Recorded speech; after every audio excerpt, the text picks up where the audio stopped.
Поттик за интензивирање на соработката, бенефит за македонското стопанство. Договорот за изградба на железничкиот тунел помеѓу Македонија и Бугарија е добра вест за македонската економија.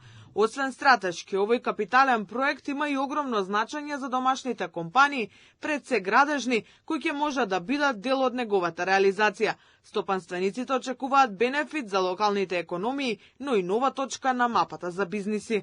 Добро што пристапуваме веќе кон конкретизирање на подпишување на договори, конкретизирање на спојувањето исток-запад, така ќе го наречам тоа, бидејќи некако оваа врска изостануваше во трговската и во целата останата комуникација со истокот, со Бугарија. Ова е дел од едно предвидливо економско заживување. Ние како бизнис конфедерација сонуваме Куманово да биде едно од сувите пристаништа и еден од логистичките центри. Македонските компании кои ќе учествуваат во изградбата на Коридор 8, не само што ќе ја зголемат добивката, ќе имаат можност да ги зголемат и своите капацитети за да се пробијат и на европските пазари. Во Македонија многу малце компании се вклучени во изградба на железничка патна и патна инфраструктура.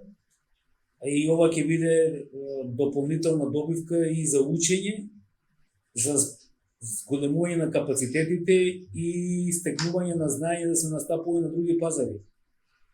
Не е еднострано заживување само на градежната индустрија во Македонија, туку и за создавање на нови градежни конзорциуми и освојување на други пазари. Договорот ќе се официјализира утре во Гјуешево со подпис на заменик председателот на македонската влада и министер за транспорт Александар Николовски и неговиот бугарски колега Гроздан Караджов. Според проектот, железничкиот тунел ќе биде со должина од 2,4 километри, од кој половина на македонска страна. Изградбата на железничкиот коридор 8, покрај економското значење за Македонија и регионот, има и безбедносно значење во рамки на НАТО алијансата.